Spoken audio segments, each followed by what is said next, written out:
Hello, Facebook friends. Tonight we're talking about water walkers.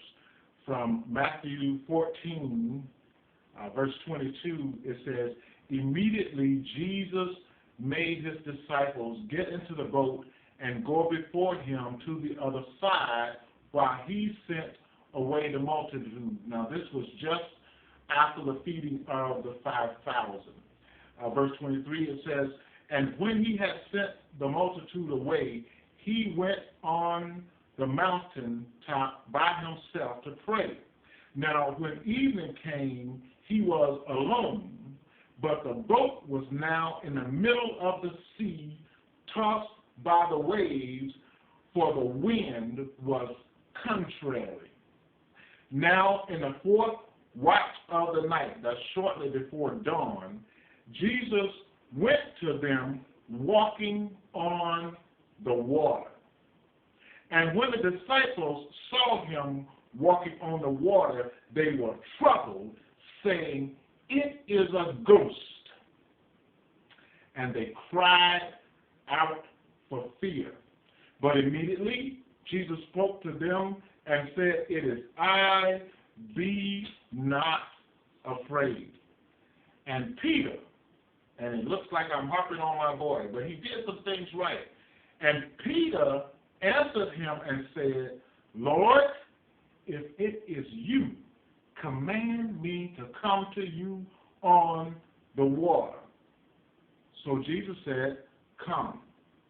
And Peter after he had come down out of the boat, he walked on the water to go to Jesus.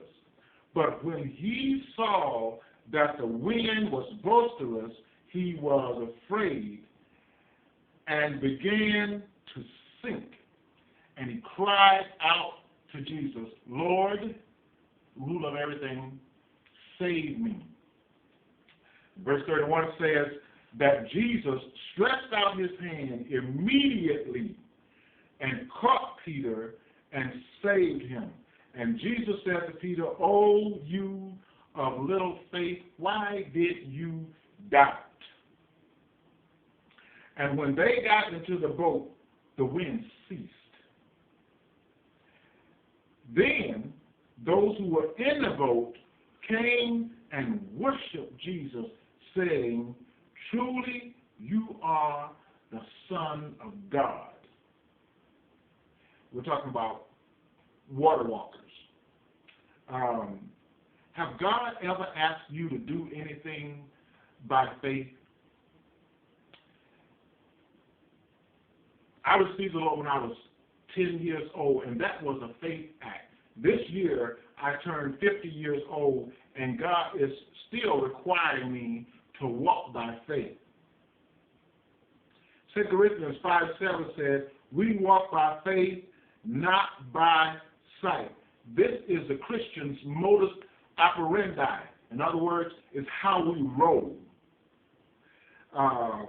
Hebrews 11:6 says, "But without faith it is impossible to please God. For he who comes to God must first believe that he is, and that he is a rewarder of those who diligently seek him." Now I have a definition for diligence. It is painstakingly doing whatever it takes to get the job done. And God rewards that kind of faith. Now Peter was a man who walked by faith. Not perfectly at all. Sometimes he faltered. Peter was the one who said, "Thou art the Christ, the Son of the living God." Peter was also the one who cursed and said, "Thou done it, I don't know the man," when he was confronted about knowing Jesus because of fear of persecution. But Peter is the only man in human history that I know of, besides Jesus, who ever walked on water, even if it was for a little while. Have faith in God, and you too can walk upon the waters of your life.